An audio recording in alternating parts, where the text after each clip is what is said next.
Muy buenas noches, estimados estudiantes. Nos encontramos dentro de la última sesión sincrónica, ¿sí? La última sesión virtual que tendremos dentro de nuestra guía de aprendizaje, eh, Introducción al Derecho Penal, en donde vamos a abordar una temática muy importante y es la que tiene que ver con respecto a una de los factores importantes que encontramos dentro del ámbito penal.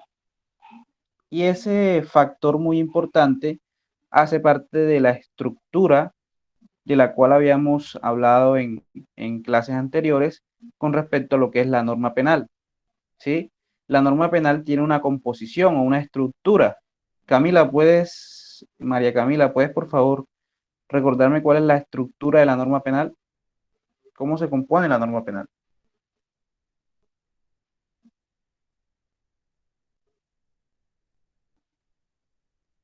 Sí me escucha, profesor. Ahora sí te escucho. Ahora sí me escucha. Sí, señorita. Sí te escuchamos, María Camila. Bueno, la estructura de la norma penal como tal es... ¿Aló? ¿Sí me escucha? Sí, claro, te estamos escuchando. Entonces, la estructura de la norma penal sería el hecho y la consecuencia jurídica. En este caso, el hecho sería pues la conducta a imponer. ¿Sí? Mm. Entonces, María Camila nos está explicando cómo se compone la norma penal, teniendo en cuenta lo que habíamos abordado en las clases pasadas.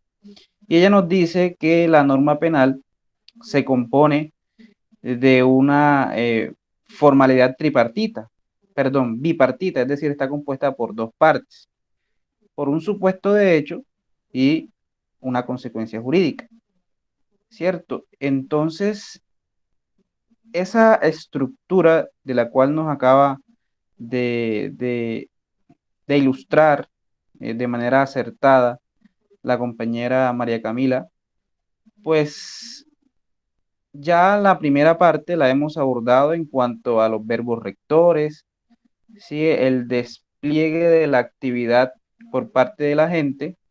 Y entonces hoy vamos a concentrarnos en lo que es la consecuencia jurídica, ¿sí?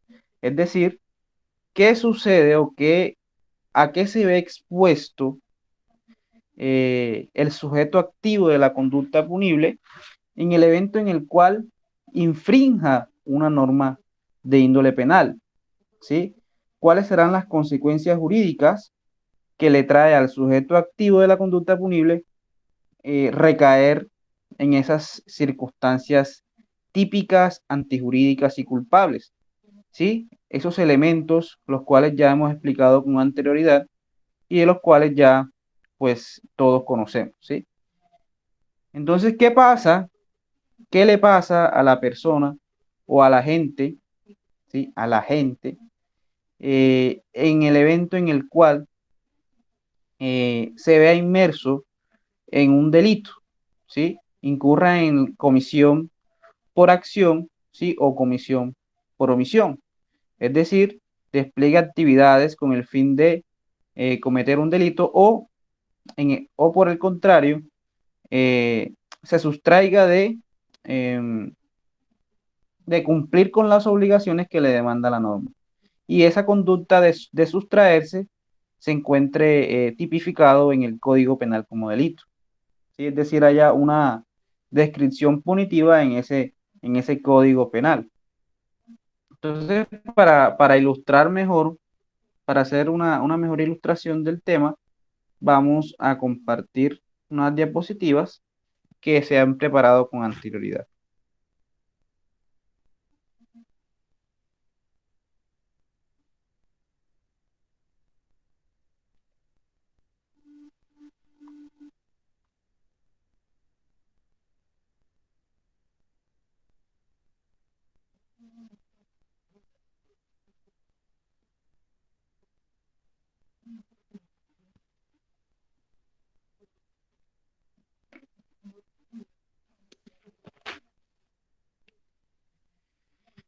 Entonces vamos a hablar, muchachos, hoy explícitamente, vamos a abordar el título quinto, ¿sí? de, del Código Penal, ¿sí? El título quinto del libro primero del Código Penal, el cual hace referencia a las consecuencias jurídicas de la conducta punible. Ya habíamos explicado entonces que vamos a enfocarnos en esa segunda parte o la segunda estructura o esa segunda parte de la estructura de la norma penal. Y recordemos que se compone por un supuesto de hecho y una consecuencia jurídica, y nos vamos a enfocar entonces en la consecuencia jurídica, ¿sí? Inicialmente entonces vamos a hablar de lo que es la pena, ¿sí? Uno de las consecuencias jurídicas, muchachos, una de las consecuencias jurídicas es a que se vea abocado una persona en el evento en el cual incurra en una conducta punible, si es decir, una conducta típica, antijurídica y culpable. ¿Por qué es típica, Sergio?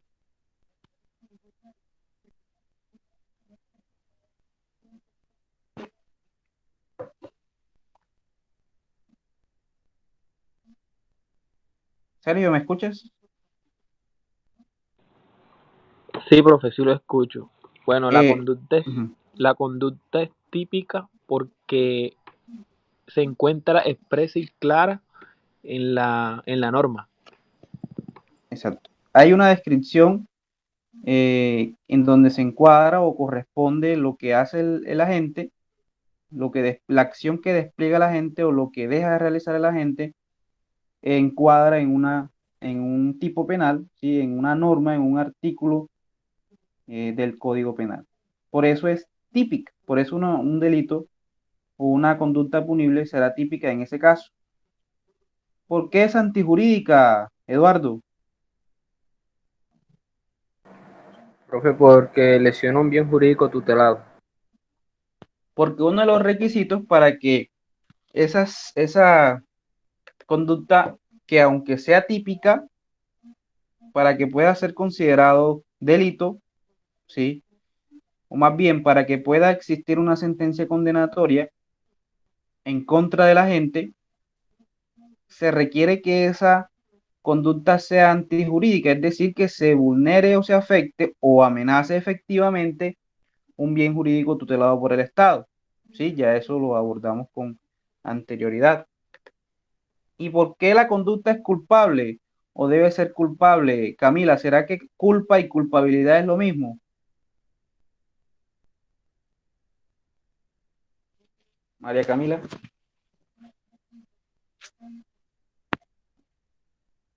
No, profesor, pues culpa más que todo condiciona a los tipos del elemento objetivo del tipo penal.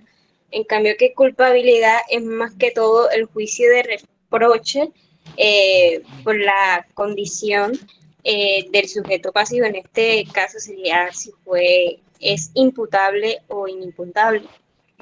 Muy bien. Pero no son los elementos objetivos, sino los subjetivos, ¿veis? Subjetivo, Los sí, perdón. elementos Subjetivo del subjetivos. tipo penal. Exacto. Entonces, esos son los tres elementos, ¿sí? Que deben concurrir para que una persona se vea enmarcado o inmerso en una conducta punible. ¿Sí? No basta con que la norma establezca que el accionar de la gente se encuentra descrito en la norma, sino que también deben concurrir otros elementos para que pueda ser emitida una sentencia condenatoria. ¿Sí? No solamente basta con eso. Y en el evento en el cual, muchachos, se logren evidenciar esos tres elementos, elementos constitutivos de la conducta punible, eh, ese agente se verá abocado, ¿sí? A sufrir una sentencia condenatoria, ¿sí? Y obviamente eso encuadra en lo que son las consecuencias jurídicas que sufre la gente en el evento en el cual se encuentre responsablemente, o sea, se encuentre penalmente responsable de esa conducta punible. Entonces, esas consecuencias jurídicas, ¿sí? Esas consecuencias jurídicas, eh, podemos dividirlas, ¿sí? O podemos enmarcarlas en inicialmente como penas, ¿sí? Una penalidad a la cual se verá abocado el agente por la comisión de la conducta punible, comisión ya sea por acción o por omisión, pero se verá abocado a esa pena. Entonces vamos a hacer lectura, por favor, del artículo 34 del Código Penal para que empecemos a evidenciar un poco de qué se trata esto, de las penas, sus clases y sus efectos, ¿sí? Vamos a hacer lectura, por favor. No sé quién tenga el código a la mano para que me colabore con esa lectura. Artículo 34 del Código Penal. Por favor.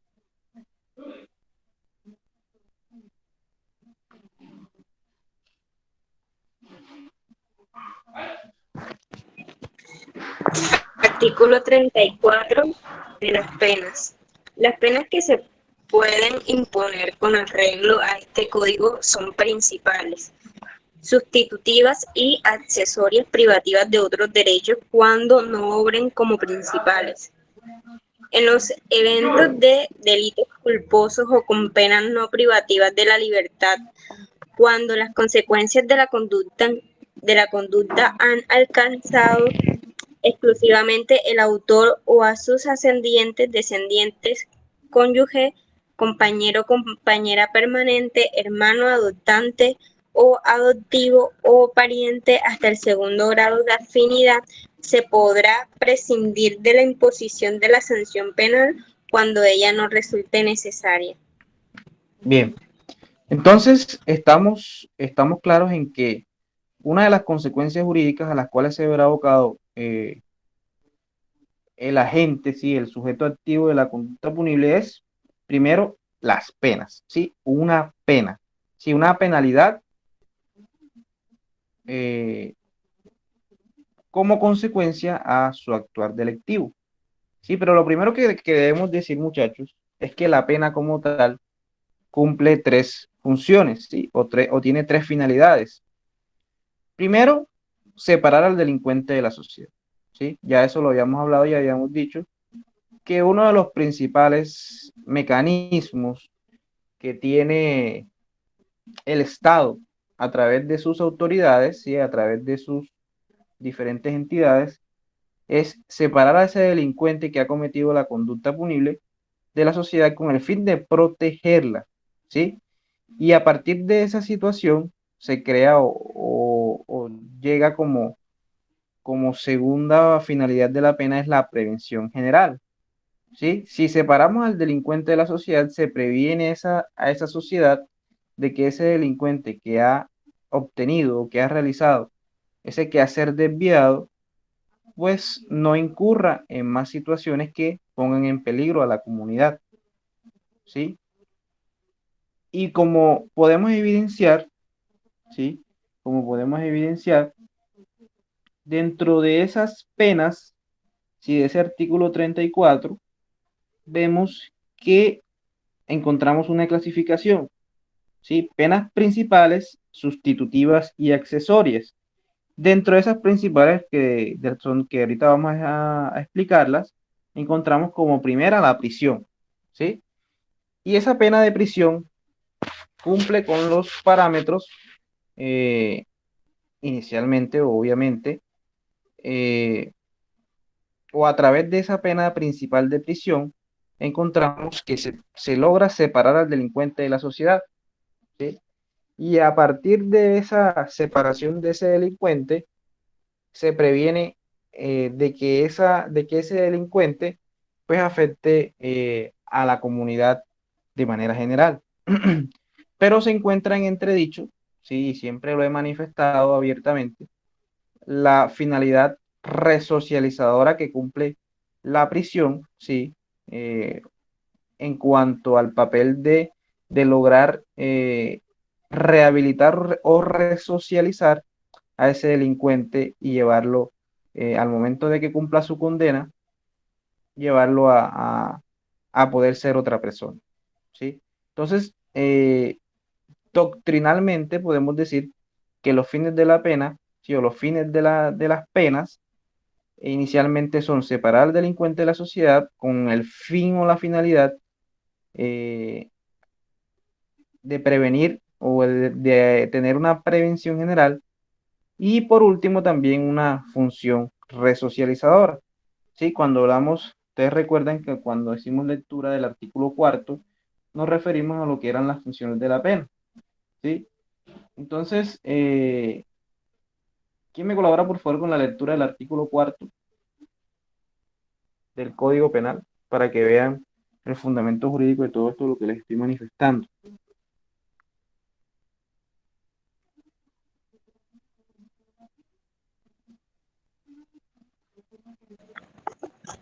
Artículo cuarto, funciones de la pena.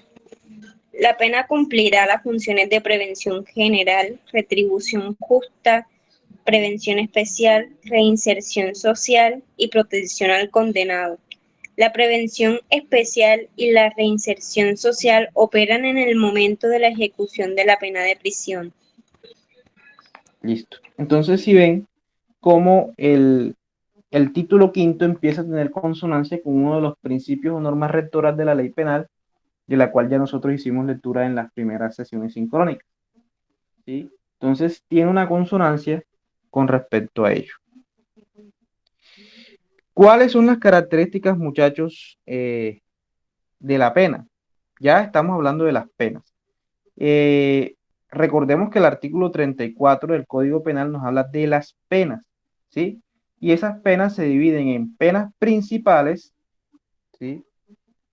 Aquí lo vemos, penas principales y penas sustitutivas. Hay otra que es las penas accesorias, pero realmente las que nos interesan o las que vamos a tener como presentes son las penas principales y las penas sustitutivas.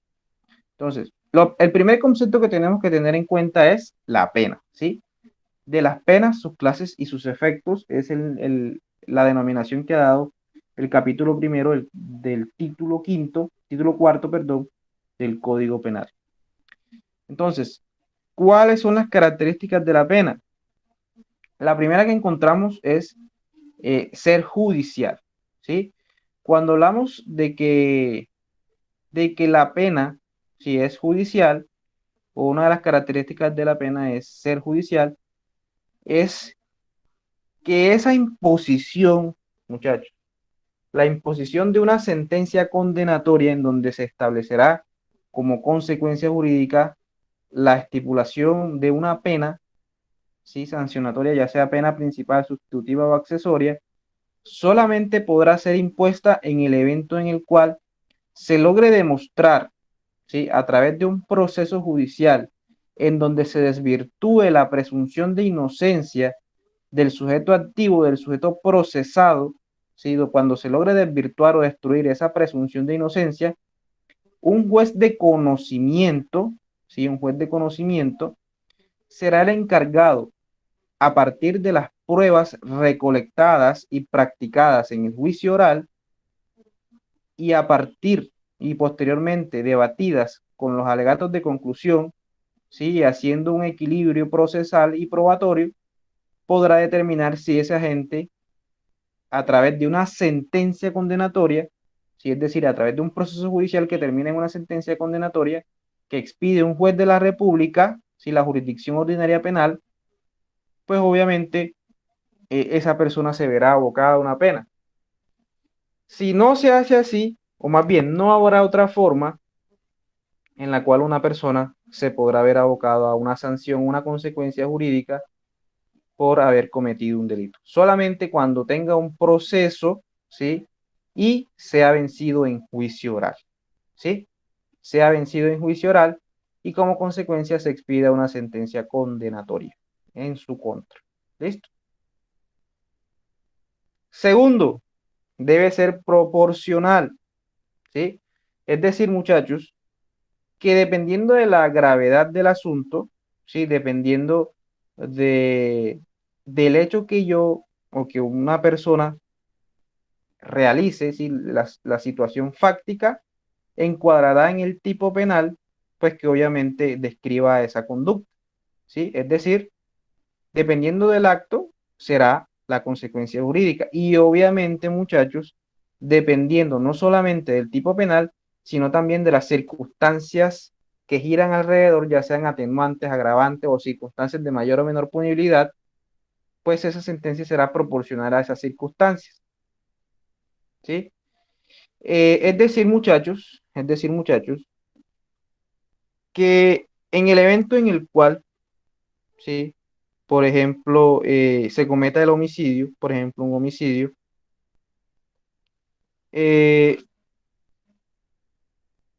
y ese homicidio, por ejemplo, no será la misma situación o la misma consecuencia jurídica eh, si se da en circunstancias diferentes, ¿sí? Debe ser proporcional. Entonces, encontramos a la persona que comete el homicidio o que comete homicidio atendiendo una situación o atendiendo a unas circunstancias fácticas en donde despliega una acción en donde le propina impactos de bala, ¿sí? De proyectil de arma de fuego, en ocasiones, bastantes ocasiones, y vamos a decir que son 7, 8 impactos de balas, en donde le provoca sufrimiento a esa persona. Eso es un homicidio agravado, ¿cierto? A de pronto, una persona que comete la misma situación en donde hay un homicidio, pero esta la comete por causas de ira o intenso dolor. Si encuentra de pronto a su pareja con otra persona y esta lo asesina. No serán las mismas circunstancias, ¿sí? Donde una persona actuó con sevicia a una persona que actuó con ira o intenso dolor, que es un atenuante. Entonces esa situación debe ser proporcionada, ¿sí? Claro eso, muchachos. Preguntas hasta aquí a donde vamos.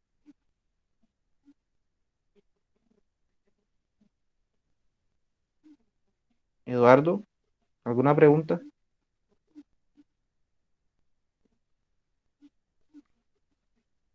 No, pero estaba averiguando aquí que ahora que recuerdo, sí, sí entiendo lo que usted quiso decir, pero en el sentido que lo de ir intenso dolor creo que no aplica a los delitos de tema por infidelidad y ese tipo de aspectos.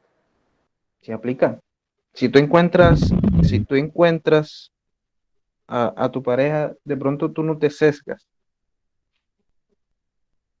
Claro que sí, se aplica. Ese es el típico caso de ira intenso dolor.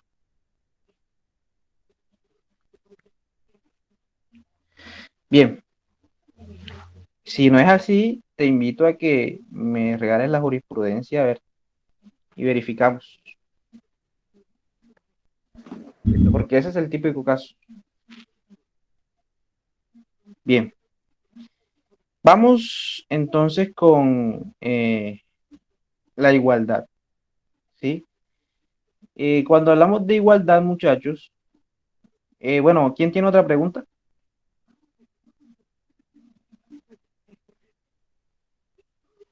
Sergio, ¿alguna pregunta o aporte?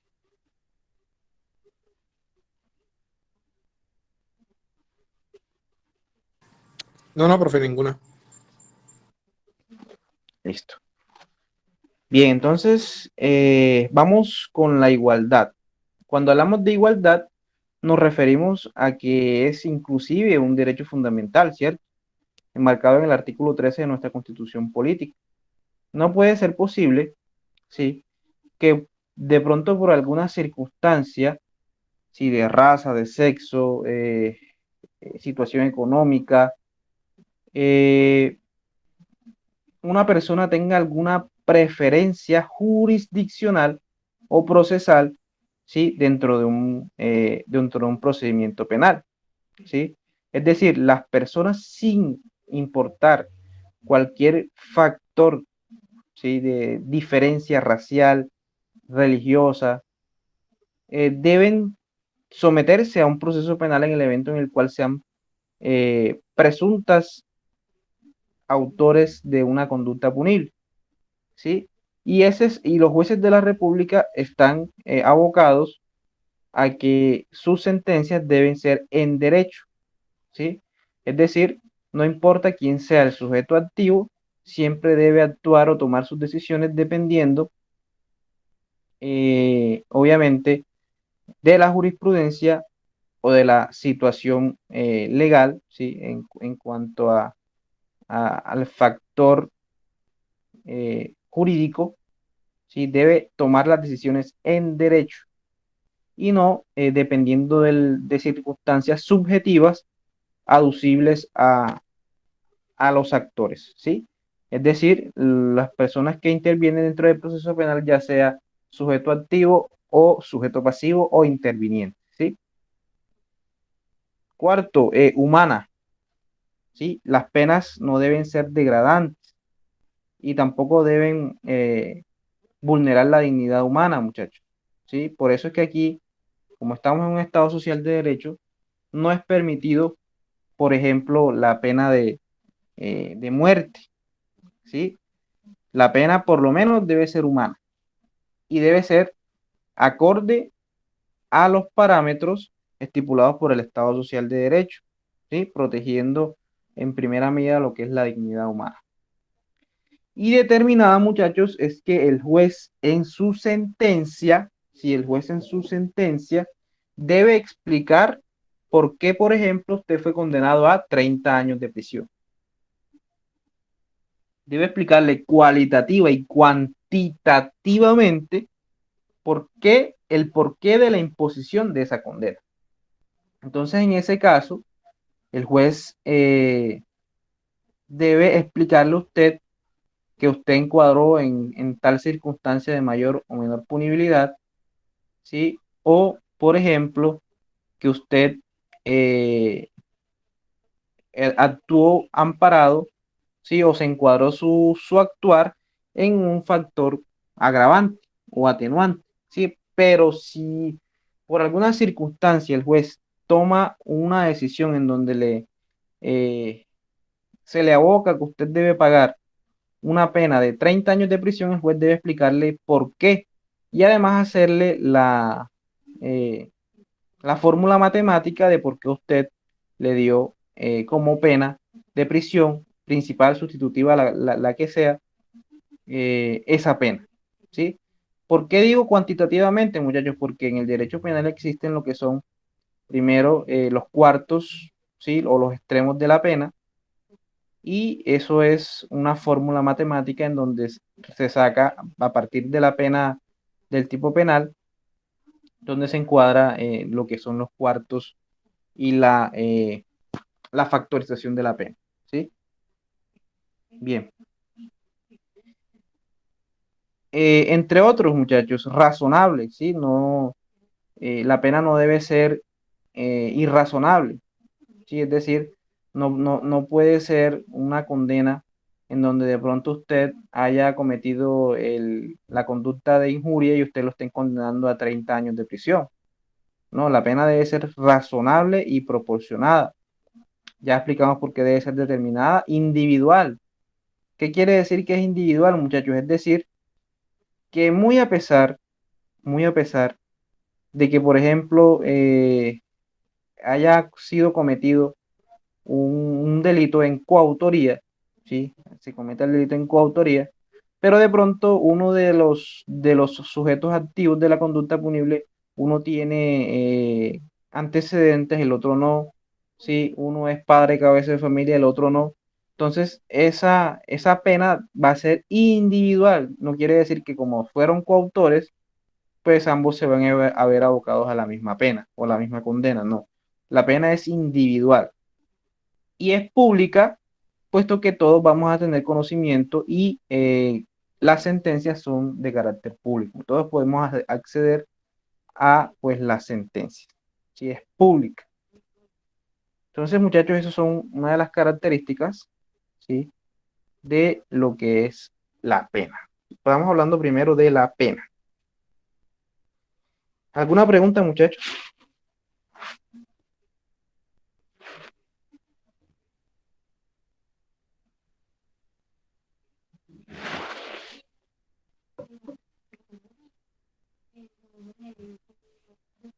Bien, entonces, ahora sí vamos a hablar, ¿sí? De la clasificación de las penas. ¿Sí? Las penas se clasifican de acuerdo a la lectura que hizo María Camila, en principales, sustitutivas y accesorias, ¿sí? Entonces, el artículo 35 desarrolla lo que son las penas principales.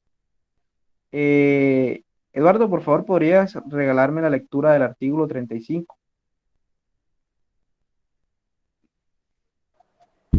Artículo 35. Penas principales. Son penas principales las privativas de la libertad de prisión, la pecuniaria de multa y las demás privativas de otros derechos que como tal se consagren en la parte especial. Excelente. Entonces, tenemos como penas principales, ¿sí? Las que son privativas de la libertad, ¿sí? De prisión,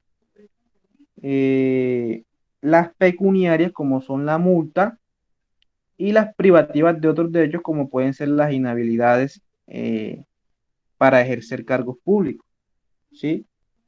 Entonces, esas son las tres, eh, la clasificación de las penas, ¿sí? Penas principales, penas sustitutivas y penas accesorias. En las penas principales se componen de la prisión, ¿sí? La prisión, o estamos hablando obviamente, cuando hablamos de pena nos estamos refiriendo a imposición, ¿sí? De consecuencias jurídicas posterior a un juicio oral, ¿sí? Donde se ha emitido una sentencia condenatoria. Si, por ejemplo, no se ha emitido una sentencia condenatoria, todavía no podemos hablar de prisión, sino de detención preventiva, ¿sí? Una medida de aseguramiento. Eso quiero que lo tengan muy claro. Cuando hablamos de prisión, tiene que haber sido emitida una sentencia condenatoria, ¿sí? Porque la persona puede estar en la cárcel, ¿sí? En un centro eh, carcelario. Pero cuando hablamos de prisión nos referimos ya a la pena posterior a una sentencia condenatoria, ¿sí? Si la persona está en la cárcel y aún no ha sido emitida una sentencia condenatoria, solamente nos estamos viendo ante una detención preventiva en centro carcelario, una medida de aseguramiento, ¿sí? Eso quiero que lo tengan muy en cuenta. Entonces, esas penas principales se dividen en prisión, multa y las otras que priven a la persona de otros derechos, ¿sí? Entonces, claro eso, muchachos. Cuando hablamos de prisión es posterior a una sentencia condenatoria, anterior o enmarcado dentro del tiempo de un proceso judicial, solamente nos vemos ante una detención preventiva en centro carcelario o una medida de aseguramiento, que es lo mismo. Vamos entonces a hacer lectura de la prisión. Artículo 37. Eduardo o Sergio o Camila, quien me quiera colaborar.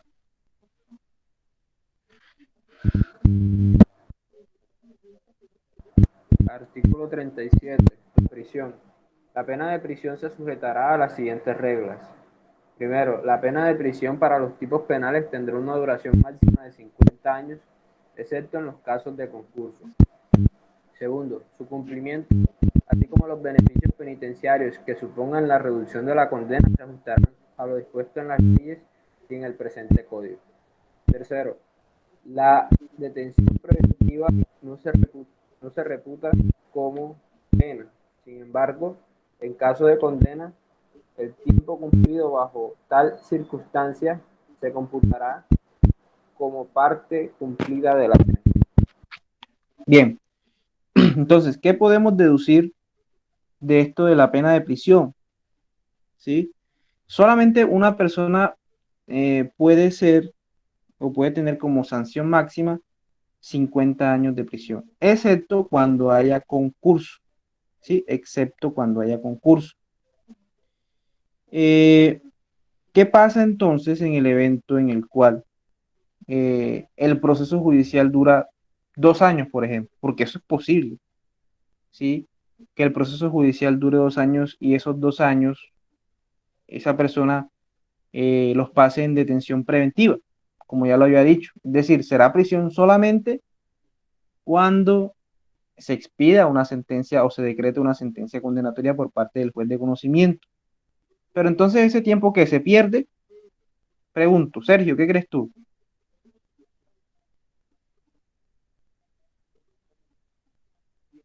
Entonces me capturan el 1 de enero de 2020, por ejemplo, y me condenan el 4 de enero de 2021. No, están en vacancia los juzgados. Vamos a poner el 1 de febrero de 2021. Ese año y piquito se pierde para cumplimiento de condena.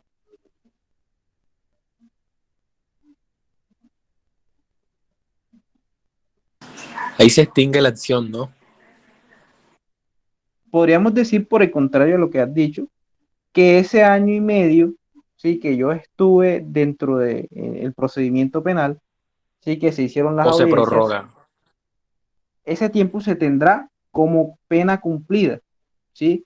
Es decir, por ejemplo, si me condenan, por ejemplo, a 2 años de prisión, ¿sí? Vamos a suponer que me condenan a 2 años de prisión y ya yo llevo un año, pero ese año no fue en prisión, sino en detención preventiva. Ese año, ¿sí? Y esto es como un ejemplo porque si la condena o si el tipo penal no pasa de 4 años, no puede haber detención preventiva. Sí, entonces vamos a un caso de la vida real, sí, algo más factible.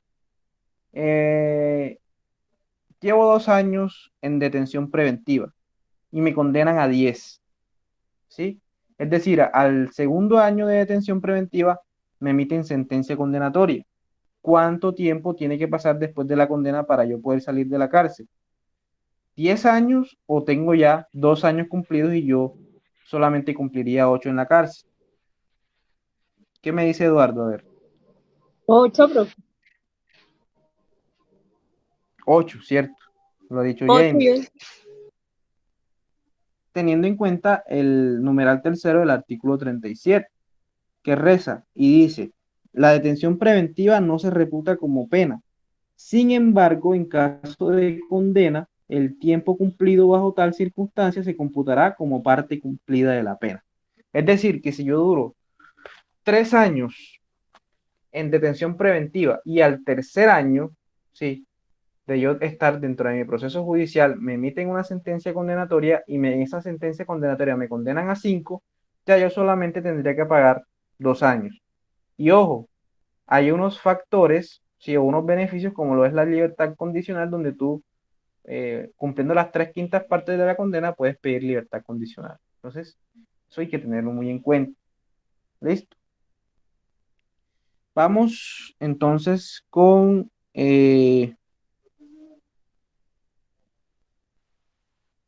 vamos con la multa.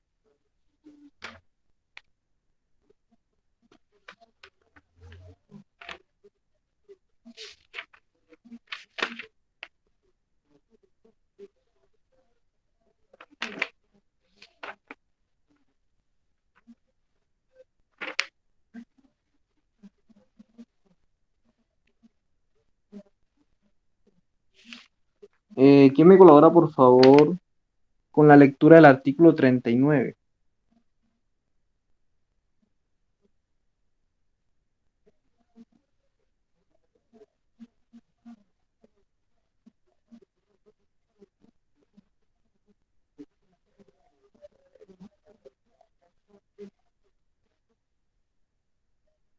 Sergio, por favor, el artículo 39.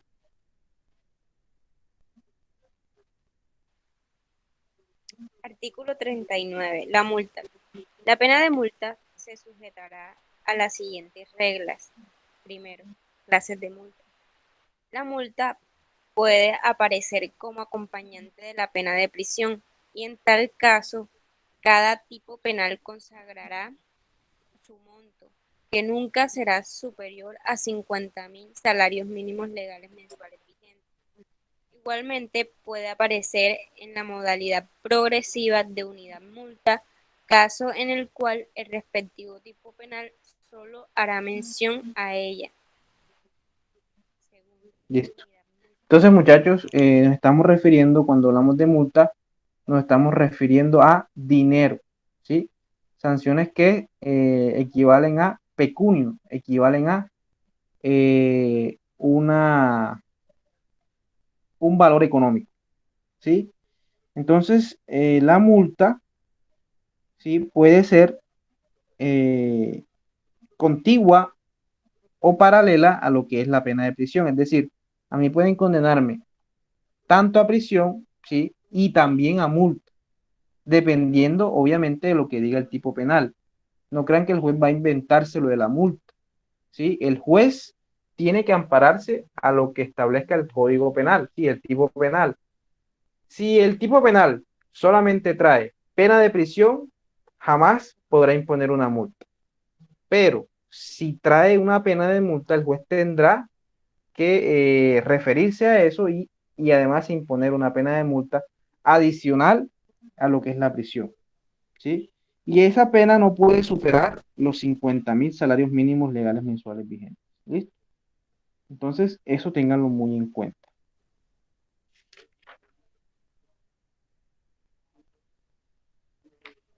Bien, muchachos.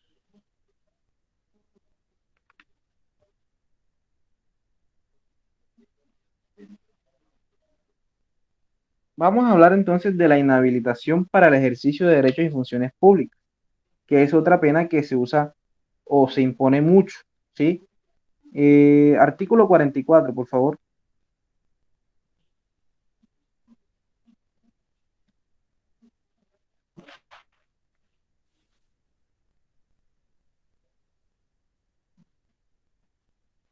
Eduardo. Artículo 41.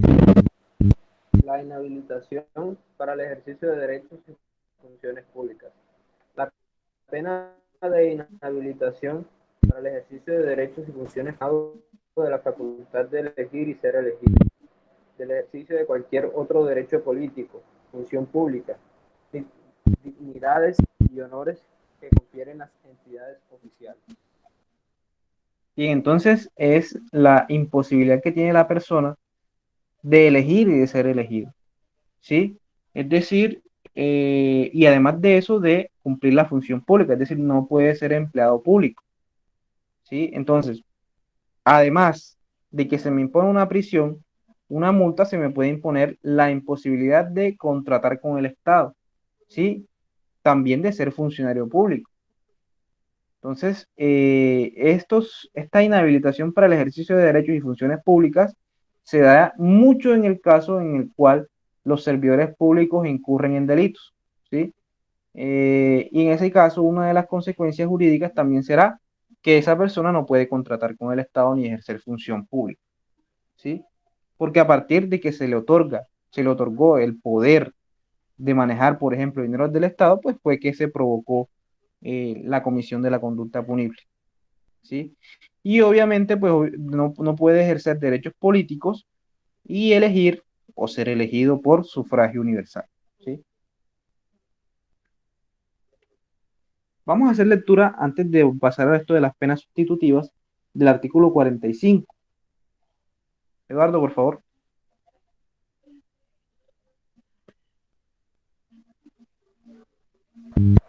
Artículo 45. La pérdida de empleo o cargo público. La pérdida del empleo o cargo público, además, inhabilita al penado hasta por 5 años para desempeñar cualquier cargo público u oficial. Listo. Entonces, además de ser inhabilitado para el ejercicio de derechos y funciones públicas, esa persona pierde el trabajo, ¿sí? Si fue por un concurso de mérito, pierde la carrera judicial o pierde la carrera administrativa, ¿sí? O si además fue elegido bajo los parámetros del voto popular, también pierde esa posibilidad de seguir ejerciendo como funcionario público. Es decir, es destituido, vamos a decirlo así, vamos a hablar un poquito de derecho administrativo, es destituido, pero también es privado de poder elegir o ser elegido, ¿sí? De ser funcionario público.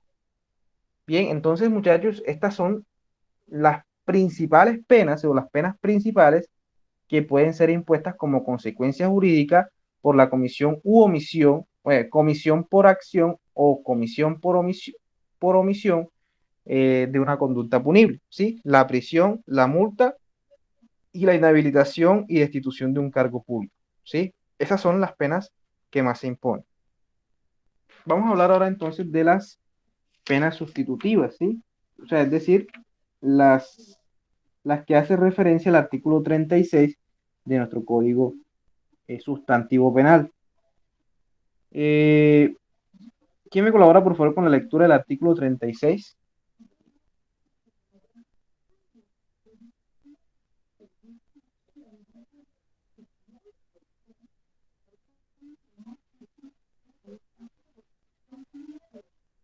Yo, profe. Dale, Sol. Penas sustitutivas.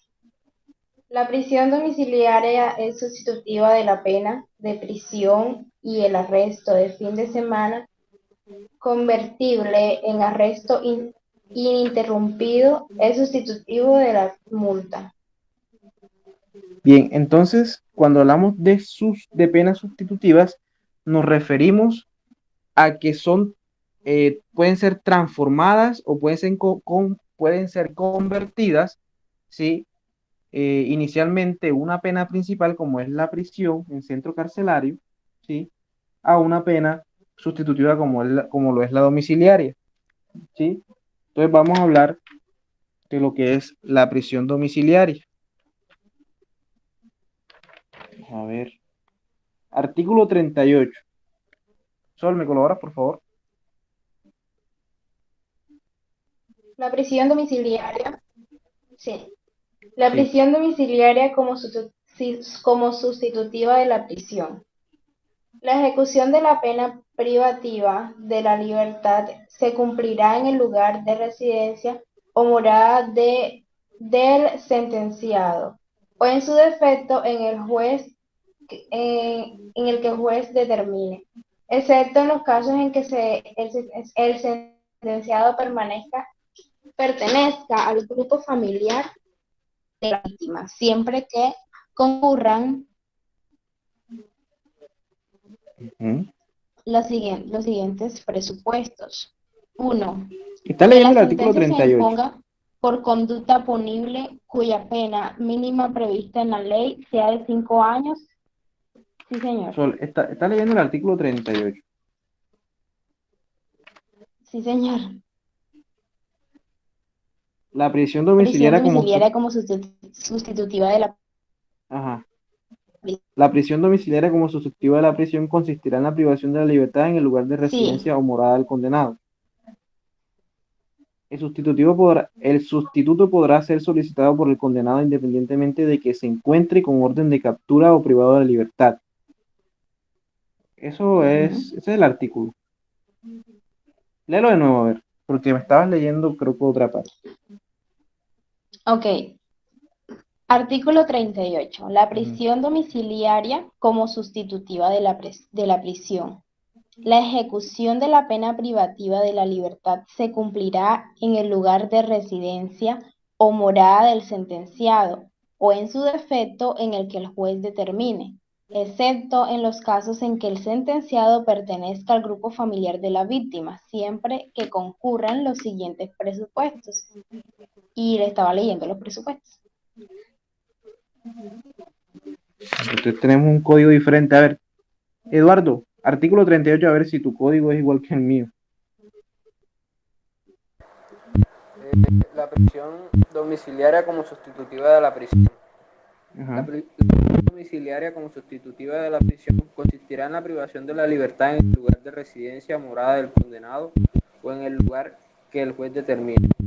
El sustituto podrá ser solicitado por el condenado independientemente de que se encuentre con orden de captura o privación de su libertad, salvo cuando la persona haya evadido voluntariamente la acción de la justicia. El parágrafo dice: la detención preventiva puede ser sustituida por la detención en el lugar de residencia en los mismos casos en los que procede la prisión domiciliaria. En estos casos se aplicará el mismo régimen previsto para este mecanismo sustitutivo de la prisión. Bien. Entonces, ahora sí, ese artículo sí es el mismo mío. No sé qué estaba leyendo Sol. Vamos a ver. De pronto solo estabas leyendo otro artículo. Estabas leyendo el artículo 38D, ¿no? ¿Cierto, Sol? No sé, profesor, no me parece artículo 38. Sí, lo que pasa es que, mira, ahí hay 38. Hay 38A, que fue derogado. Hay 38B, 38C y 38D. Tú estabas leyendo el 38D, ¿sí? ¿Sí te diste cuenta? Mm, bueno, profe, igual, Bueno, para siga. que lo tengas en cuenta. Entonces, eh, cuando se ha impuesto una pena principal como lo es la prisión, si es decir, en centro carcelario, es decir, en la cárcel, en el centro carcelario, eh, la prisión domiciliaria puede ser sustituida por o es sustitutiva de esa pena de prisión en la cárcel, ¿sí? Y puede ser esa sustitución de la prisión domiciliaria en centro carcelario puede ser sustituida por prisión domiciliaria, ¿sí? En la morada o en la residencia del condenado o en el lugar que el juez determine. ¿Por qué en el lugar que el juez determine? Porque muchas veces o en algunos casos la víctima se encuentra en el núcleo familiar del sujeto activo.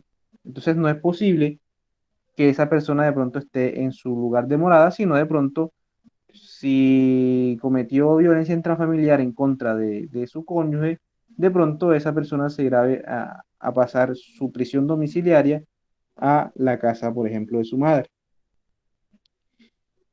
Esa situación de prisión sustitutiva, la domiciliaria, también cumple los mismos efectos cuando sea detención preventiva en centro carcelario. ¿Sí? Es decir, una detención en la cárcel puede ser sustituida por una detención preventiva en la casa, ¿sí? Es decir, en la residencia del sujeto activo de la conducta punible. Entonces, eso hay que tenerlo muy claro. Entonces, ahora vamos a leer el artículo 38B, requisitos para conceder la prisión domiciliaria.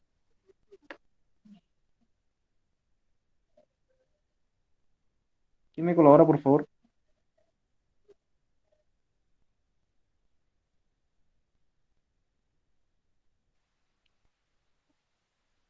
Artículo 38b. Requisitos para conceder la prisión domiciliaria. Son requisitos para conceder la prisión domiciliaria. Primero, que la sentencia se imponga por conducta punible cuya pena mínima prevista en la ley sea de 8 años de prisión o menos.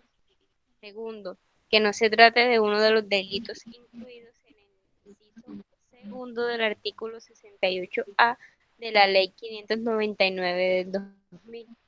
Tercero, que se demuestre el arraigo familiar y social del condenado.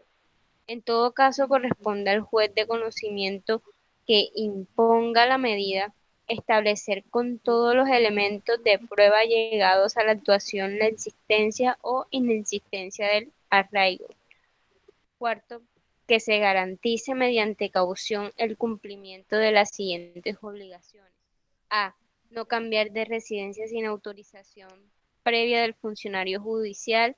B. Que dentro del término que fije el juez sean reparados los daños ocasionados con el delito. El pago de la indemnización debe asegurarse mediante garantías personal, real, bancaria o mediante acuerdo con la víctima, salvo que demuestre insolvencia. C. Comparecer personalmente ante la autoridad judicial que vigile el cumplimiento de la pena cuando fuere requerido para ello. D. Permitir la entrada a la residencia de los servidores públicos encargados de realizar la vigilancia del cumplimiento de la reclusión. Además, deberá cumplir las condiciones de seguridad que le hayan sido impuestas en la sentencia, las contenidas en los reglamentos del INPEP para el cumplimiento de la prisión domiciliaria y las adicionales que impusiera el juez de ejecución de penas y medidas de seguridad. Bien, entonces vemos que se deben cumplir unos requisitos para que no sea impuesta una pena principal como lo es la prisión, es decir, normalito, en la cárcel, ¿sí? Y es primero que la sentencia, el tipo penal, ¿sí? Que la sentencia que se imponga, ¿sí? Cuya pena mínima prevista en la ley sea de 8 años de prisión, ¿sí? Es decir, no puede superar los 8 años de prisión. Obviamente hay unos delitos que tienen una prohibición, entonces no vamos a entrar, sino que ya ustedes revisarán en su casa, revisarán más adelante que no se trate de uno de los delitos incluidos en el inciso segundo del artículo 68A de la ley 599 del 2000, es decir, son delitos graves, como la extorsión, como el tráfico de estupefacientes, entre otros. Y obviamente que se demuestre el arraigo familiar y social, es decir, un estudio sociofamiliar que hace la policía judicial de esa persona, ¿sí? Esos son los requisitos para que se imponga una sustitución, ¿cierto? De prisión preventiva, de prisión en la casa, ¿sí? Es decir, domiciliaria, y se cambie lo que es la prisión en la cárcel. Pero entonces vamos a hacer lectura ahora del artículo para que veamos más sobre en este caso. Vamos a hablar del artículo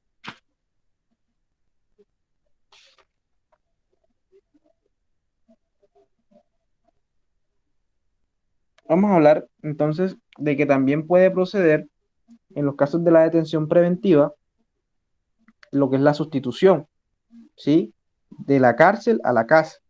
Eso hay que tenerlo muy claro. Vamos a hacer lectura, por favor, del artículo 314 del Código de Procedimiento Penal. Ya no vamos a hacer lectura del Código Penal, sino del Código de Procedimiento Penal. ¿Quién me colabora, por favor?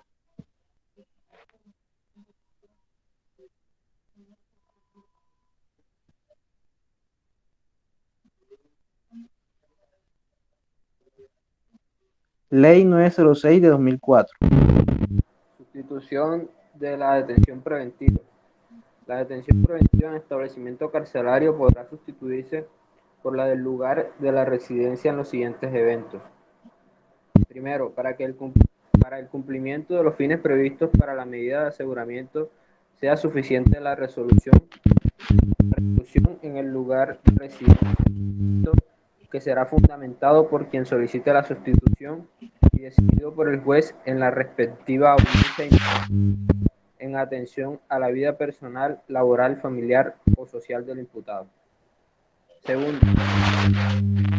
fuere mayor de 65 años, siempre que su personalidad, naturaleza y modalidad del delito hagan aconsejable su reclusión en el lugar de residencia.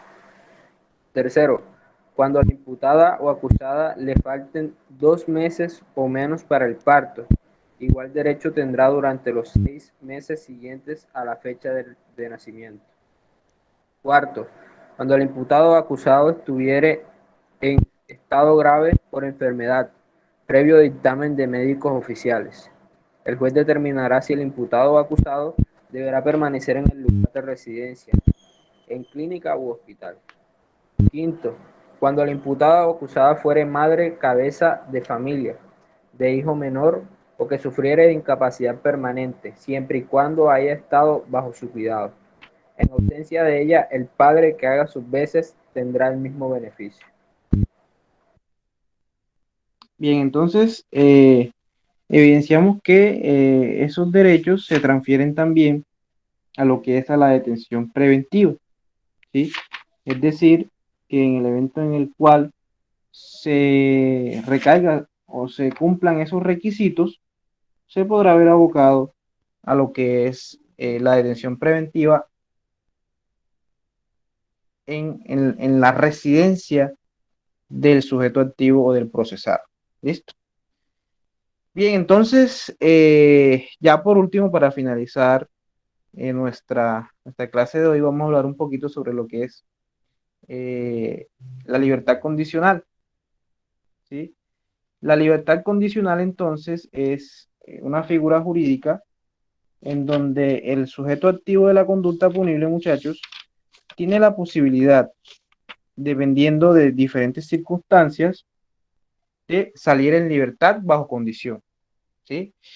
Y esa libertad bajo condición, es decir, cumpliendo algunos requisitos, quiere decir, esa persona está en la cárcel, cumple una parte de la condena, sale libre, pero bajo unos parámetros que debe cumplir. ¿Sí? Vamos a hacer lectura entonces del artículo, ya para finalizar la clase de hoy, artículo 64 del Código Penal.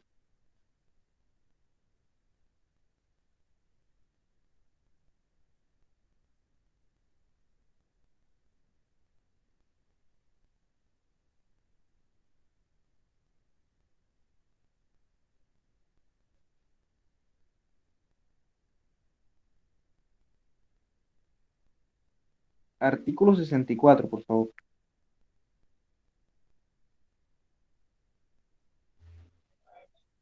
Libertad condicional. Sí, El juez, el juez, previa valoración de la conducta punible, concederá la libertad condicional a la persona condenada a pena privativa de la libertad cuando haya cumplido con los siguientes requisitos. Primero, que la persona haya cumplido las 3/5 partes de la pena. Segundo, sí, que su adecuado desempeño y comportamiento durante el tratamiento penitenciario en el centro de reclusión permita suponer fundadamente que no existe necesidad de continuar en la ejecución de la pena. Tercero, que demuestre arraigo familiar y social. bien. Entonces, vemos que también hay la posibilidad, sí, estos son derechos y beneficios que le asisten a, a las personas que son procesadas y condenadas, en este caso estamos hablando de condena, de acceder a la libertad bajo condición. ¿Sí? ¿Qué requisitos se debe cumplir? Cumplir las 3/5 partes, ¿sí?, de la condena. ¿Sí? Es decir, llevar, sí, por ejemplo, si me condenan a 10 años, cuánto tiene que pasar para yo poder salir? ¿Sí?